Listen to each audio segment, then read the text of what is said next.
سوال ہے کہ جب بھی ایک آدمی خاص طور سے اہل حدیث میں سے کوئی کہتا ہے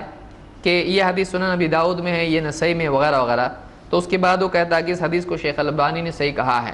تو ہمارا سوال یہ ہے کہ کیا ان کے علاوہ کوئی اور دوسرا محدث نہیں جس کا نام ذکر کیا جائے؟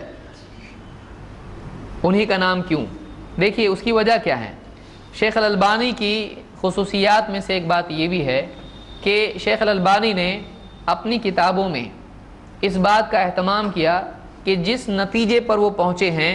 اس نتیجے کے سلسلے میں حدیثوں کے بارے میں بتائیں، یہ حدیث ہے، اس سند سے آئی ہے، اس کتاب میں ہے، اور ایک سند سے آئی ہے، وہ سند یہ ہے، اس کی یہ کتاب ہے، اور پھر یہ راوی ایسا ہے، فلاں امام نے فلاں کتاب میں اس کو ایسا کہا ہے، لہٰذا یہ حدیث ضعیف ہے،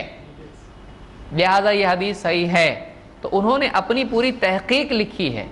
تو ہم اس لیے کہتے ہیں تاکہ کوئی آدمی اگر واقعی جاننا چاہے تو وہ آدمی ان کتابوں کی طرف رجوع کر کے اس پوری تحقیق کو دیکھتا ہے، دیکھ کے اس کو سمجھ سکتا ہے۔ یہ نہیں کہ ہم کہہ رہے ہیں کہ اگر البانی نے کہا ہے صحیح تو مانو، شیخ البانی نے کہا ہے نہیں تو مت مانو، ہماری یہ دعوت نہیں ہے۔ ہم اس لیے ان کا حوالہ دیتے ہیں کیونکہ ان کی تحقیق آج ہمارے سامنے موجود ہے، اور ان سے پچھلے جتنے علماء گزرے ہیں، اگر صحیحہ، ضعیفہ، ارواء الغلیل اور دوسری کتابیں، تمام المنہ اور جو بھی کتابیں ہیں، اگر آپ ان کا مطالعہ کریں آپ کو دکھائی دے گا کہ شیخ الالبانی پچھلے علماء کا بھی حوالہ دیتے ہیں کہ کس کس نے اس حدیث کو ضعیف کہا ہے، کس کس نے اس حدیث کو صحیح کہا ہے، کس نے اس راوی کے بارے میں کیا کہا ہے۔ تو ہم اس لیے ان کا حوالہ دیتے ہیں تاکہ ایک آدمی آسانی سے ان کی کتابیں میسر ہیں اور ان کتابوں میں دیکھ کے معلوم کر لے کہ پچھلے علماء کا اس بارے میں کیا کہنا ہے۔ تو پچھلے علماء بھی مل جاتے ہیں ایک جگہ پر، ایک کتاب میں تحقیق ساری مل جاتی ہے۔ ورنہ کسی کو اگر کوئی دوسرے بڑے عالم ہیں، ٹھیک ہے، ان کا حوالہ دے، کوئی مسئلہ نہیں۔